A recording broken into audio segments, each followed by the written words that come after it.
Halo semuanya, balik lagi dengan Kelinci Wibu. Kali ini aku mau bahas anime yang mungkin bisa dibilang anime of the year di tahun lalu. Apalagi kalau bukan Sousou no Frieren. Ya, aku tahu sih sebenarnya udah telat banget kayaknya buat bikin konten beginian. Setelah hampir setahun animenya selesai tayang. Tapi ya, seperti kata orang bijak kan, lebih baik telat daripada enggak sama sekali. Sebenarnya nih aku juga udah dari lama pengen nonton Frieren, cuma lupa mulu.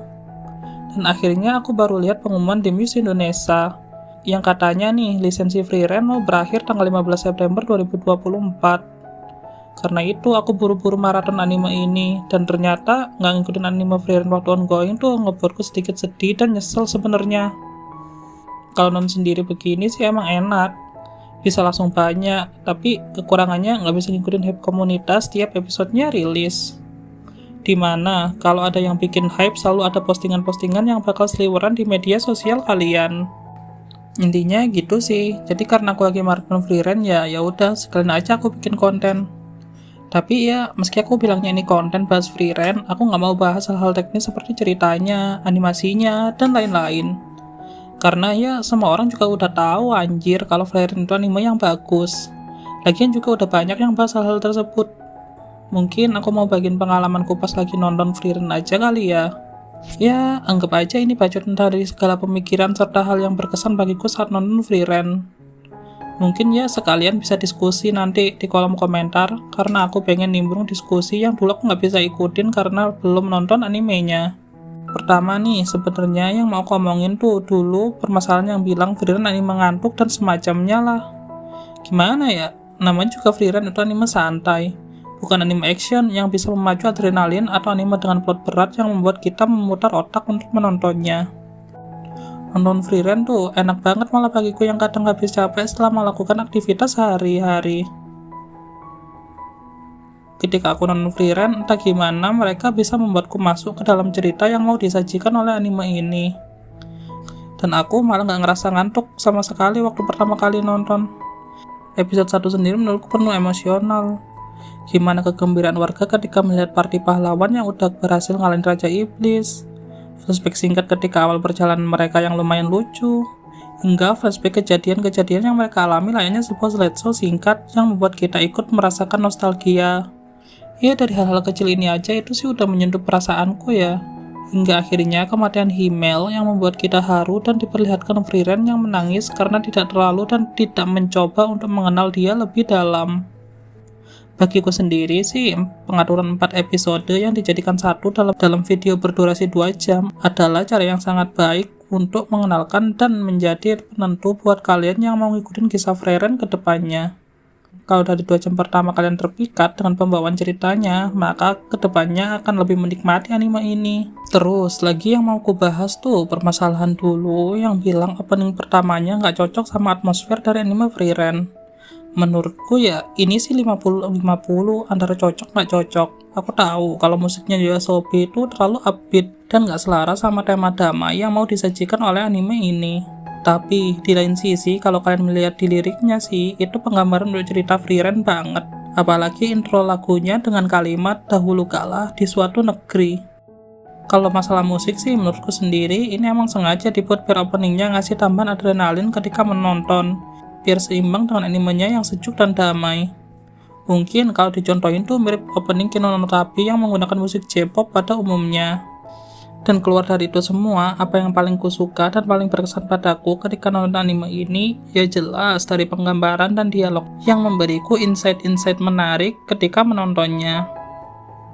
Seperti ketika di episode pertama, kelompok pahlawan yang baru pulang dari mengalahkan Raja Iblis. Setelah di dalam kastil, kita diperlihatkan pemandangan kota, dan ada kembang api yang bertuliskan Chapter 6 The Last Battle. Yang awalnya nih, kukira itu hanya parodi biasa. Namun, kalau dipikir-pikir lagi, adegan itu adalah sebuah adegan perayaan untuk menyambut masa-masa yang damai. Karena Frieren mengambil tema fantasi medieval, penggunaan kembang api mungkin masihlah sesuatu yang jarang. Makanya itu menandakan sebuah hal besar yang telah terjadi. Bahkan di era kita sekarang, di mana kita dapat menemukan kembang api di segala tempat, tapi tetap aja benda tersebut masihlah menjadi ikon untuk membuat perayaan atau peringatan. Terus nih ada omongan Himmel yang dimana dia bilang setelah mengalahkan Raja Iblis, kalau setelah ini mereka harus segera mencari pekerjaan. Yang membuatku berpikir kalau ya bahkan pahlawan sekalipun masih harus bekerja layaknya orang normal. Lalu ketika setelah kematian Himmel, setelah 20 tahun berlalu, Frieren berkunjung ke tempat Heather dan dia dipermainkan oleh Heather untuk mengajari Vern sihir supaya Vern bisa diajak Frieren untuk berpergian. Vern sendiri pernah bilang kalau menjadi penyihir yang handal dan bisa hidup mandiri adalah merupakan bentuk balas budinya ke Heather. Maka dari itu dia terus-terusan melatih teknik sihirnya supaya bisa melubangi batu di kejauhan yang menandakan dia sudah menjadi penyihir yang mampu diandalkan dan tidak membebani perjalanan Frieren. Baik kisah Heather dan juga Vern, keduanya membuatku berpikir. Sebelumnya nih, Heather bilang kalau semakin bertambah tua, dia semakin takut mati dan ingin waktu sedikit lebih banyak, yang mana mengindikasikan kasih sayang Heather kepada Vern. Sebelum Vern berhasil mandiri dan bisa menemukan masa depan yang bagus, dia berpikir dan berkeinginan untuk tidak mati terlebih dahulu. Lalu untuk kisah Vern nih, ketika dia ditanya Serie kalau dia tak punya banyak ambisi, dia juga menjawab kalau selama ini dia cuma melakukan sebaik mungkin apa yang harus dilakukan dan disukainya. Akhirnya dia mencapai seperti sekarang. Kisah Vern ini membuat kita tersadar kalau kita menginginkan sesuatu itu bukanlah hal yang dapat mudah digapai. Pasti ada perjuangan di sana-sini. Meski begitu, Vern tidak terpaku pada ambisi yang mungkin bisa membuatnya jadi takut kalau gagal. Di sini aku bukannya bilang ambisi itu nggak penting. Tapi kalau kalian punya mimpi, cobalah hargai dan sukai proses untuk mencapai mimpi tersebut.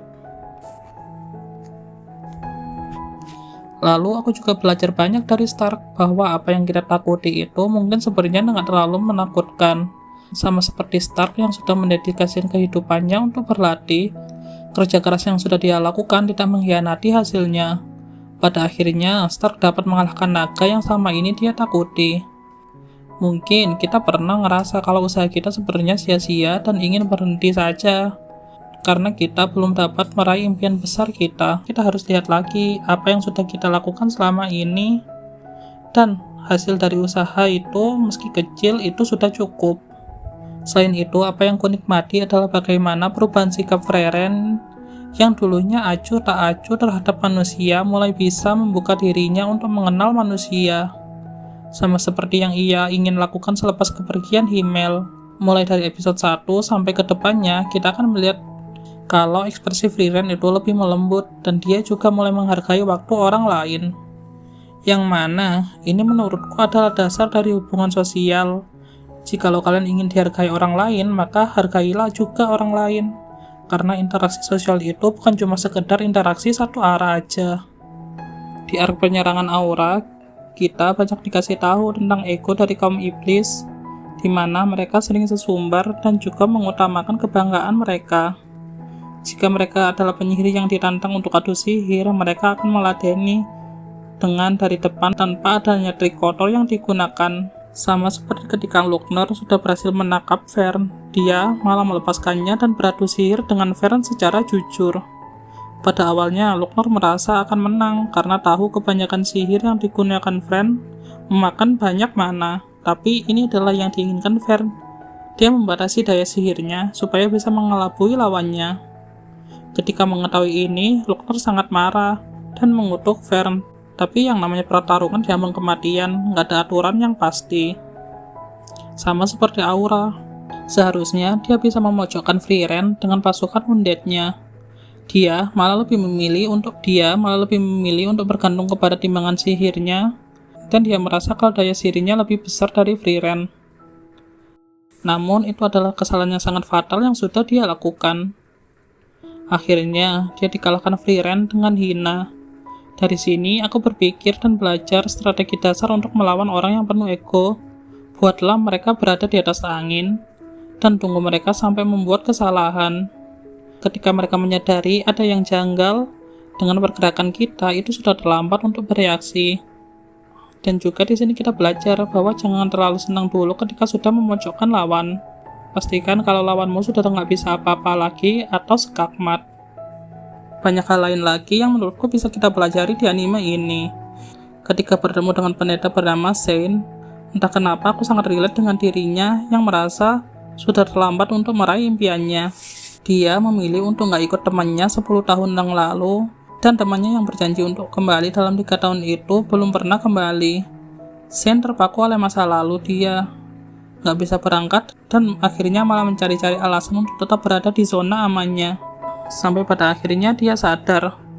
Dengan dorongan oleh kakaknya dan Frieren dan kawan-kawan, akhirnya dia mau memulai untuk mengikuti impiannya dan bermaksud untuk kembali bertemu dengan kawan lamanya itu. Terlepas dari kondisinya yang tidak ada kabar, Shane pun juga menikmati perjalanannya dengan Frieren dan kawan-kawan, yang membuat kita sadar terkadang butuh sedikit keberanian untuk keluar dari zona nyaman kita.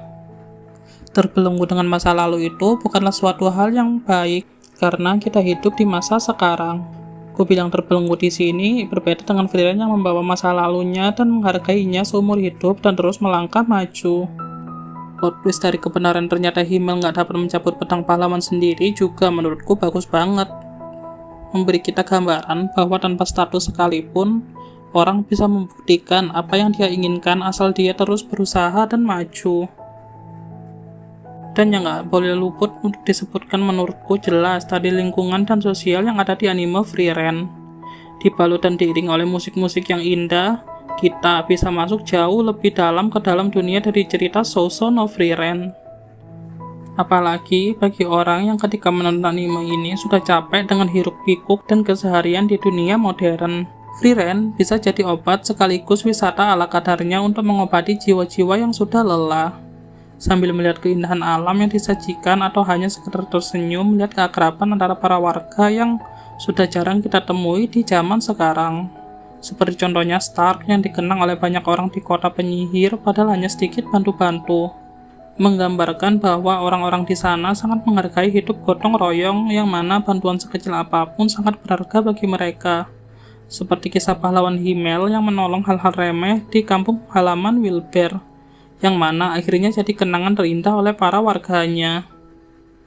Ya, sebenarnya masih banyak hal lain sih yang bisa kubagikan tentang pengalaman ketika menonton anime ini. Tapi menurutku lebih baik kalian merasakannya sendiri dan menafsirkannya sendiri, karena menurutku itu akan jadi lebih seru.